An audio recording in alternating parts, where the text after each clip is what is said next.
জুবিনৰ নিচিনা এজন ব্যক্তিৰ লগত ষড়যন্ত্ৰ কৰিবলগীয়া কি কথা আছিল মই নাজানো নিজে সম্পূৰ্ণ দেখোন নিজকে উদঙাই দিছে তেওঁ নিজেনো কি ৰাখিছিল নিজৰ প্ৰতি নিজৰ কাৰণে বা পৰিয়ালটোৰ কাৰণে তেওঁ দেখোন নিজক সম্পূৰ্ণ উদঙাই দিয়ে এজন ব্যক্তি তাৰ পিছত কিবা ষড়যন্ত্ৰ কৰিব লাগিব তাৰ পিছত তেওঁৰ ইমান সকলোকে মৰম কৰা মানুহ এজনক মৰম কৰি অকমান আদৰেৰে তেওঁ সেইখিনি যিখিনি ভিডিঅ' এতিয়া ওলাই আছে সেই মুহূৰ্তখিনিত অকমান যত্ন ল'ব নোৱাৰিলে অকমান মৰম কৰিব নোৱাৰিলে নে তেওঁ অঁতৰাই অনাটো একো ডাঙৰ কথা নাছিল পানীৰ পৰা সেইখিনি কিয় নকৰিলে মোৰ মানে কথাটো বুজি নাপাওঁ মই সেইকাৰণে মই এইবোৰ কথা জানিব লাগে মই সেইকাৰণে বিচাৰিছোঁ যে ন্যায় হওক বিচাৰ হওক এই কথাবোৰ কিহৰ কাৰণে এনেকুৱা হ'ল নিজক সম্পূৰ্ণ উদঙাই শেষ কৰি দিয়া মানুহজনক তেওঁৰ লগত আৰু কি বেলেগে পাবলৈ বাকী আছে নিজৰ কাৰণে দেখোন একোৱেই ৰখা নাছিলে মানুহজনক আপুনি তেওঁক তেনেকৈ কৰিছিলে দাদা তেওঁক তেনেকৈ তেওঁ মানে তেওঁক বুজালেই হ'ল বা তেওঁক কথাটো অকণমান বেলেগকৈ ডাইভাৰ্ট কৰি দিলেই হ'ল আমি তেনেকুৱা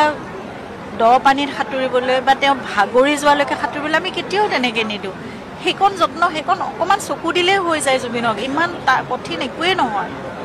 তেওঁৰ লগতে অকণমান ফূৰ্তি কৰি আমি এতিয়া বেলেগ এটা কিবা কৰিম দেই বুলি তেওঁক ডাইভাৰ্ট কৰি লৈ আহিব পাৰি ইমানেই সহজ তেওঁক বুজাবলৈ বা তেওঁক কিবা এটা কৰাবলৈ কাৰণ এটা শিশুক ফুচলাবলৈ একো দিগদাৰী নাইতো গতিকে জুবিনো সেই শিশু মনৰ এজন ব্যক্তি তেওঁক ফুচলাই বেলেগ এটা কাম কৰাবলৈ একো অসুবিধা নহয় লাইফ জেকেট তেওঁ নিপিন্ধো বুলি যদি নিজেও ভাবিছে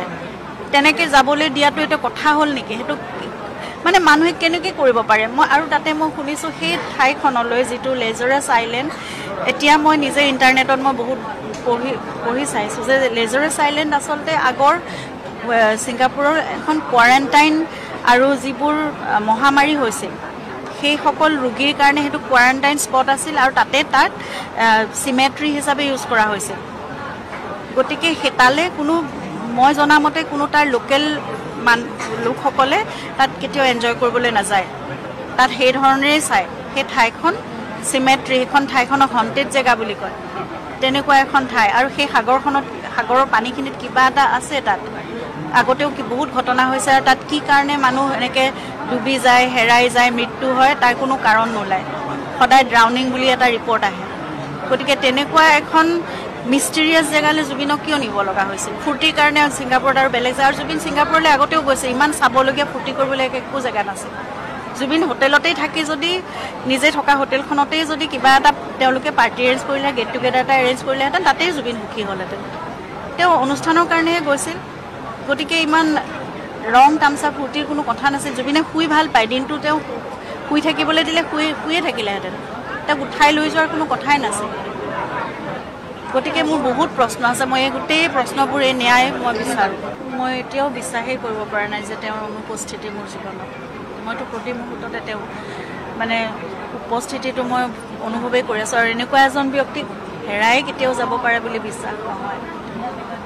মই মানে মানিও ল'ব পৰা নাই কিন্তু কিছুমান সময়ত যেতিয়া দেখা পাওঁ যে সকলোবোৰ তেওঁৰ কাৰণেই হৈ আছে আয়োজন যেতিয়া মানে নিজে